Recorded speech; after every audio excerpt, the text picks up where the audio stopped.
మాట్లాడదాం. మరి ఈ నేపథ్యంలో శ్రీరెడ్డి వీడియో ఇప్పుడు హల్చల్ చేస్తున్నదంటే శ్రీరెడ్డి కూడా భయం ఏమైనా పట్టుకున్నదా? అప్పుడు నేను పెట్టిన నమస్కారాలు ఏమి కూడా వాళ్ళ దాకా చేరలేదా? సరే అది మర్చిపోయారా? ఇంకొకసారి ఇవేమన్నా రిపీట్ చేద్దామా అని చేస్తున్నట్లుగా ఉన్నారు. మరి సోషల్ మీడియాలో అవకాశం వచ్చినప్పుడు అలా వాడుకుంటారు కాబట్టి వాడుకుంటారు. ముందు ఈవిడ ఎంత వినమ్రతతో నా తప్పు అయిపోయింది, నన్ను క్షమించండి అని చేతులు జోడి మాట్లాడిందో విందాము. అసలైన వీడియో నెక్స్ట్ వినిపిస్తాను. ఈ వీడియో ప్లే చేయండి. లోకేష్ గారు మీకు సారీ, అలాగే మీ అమ్మగారికి మీ భార్య గారికి సారీ, అలాగే అనిత గారు సారీ, అలాగే పవన్ కళ్యాణ్ గారు సారీ, మీ కుటుంబ సభ్యులకు కూడా సారీ.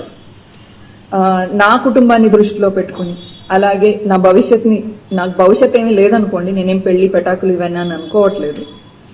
నా వలన నా ఫ్యామిలీకి ఇబ్బంది రాకూడదని చెప్పేసి, అలాగే ఇక నుంచి నా సోషల్ మీడియాలో మీ కుటుంబ సభ్యుల గురించి కానీ ఆ విధంగా ఏ విధమైన తప్పుడుగా రాదు అని చెప్పేసి నేను మీకు హామీ ఇస్తున్నాను.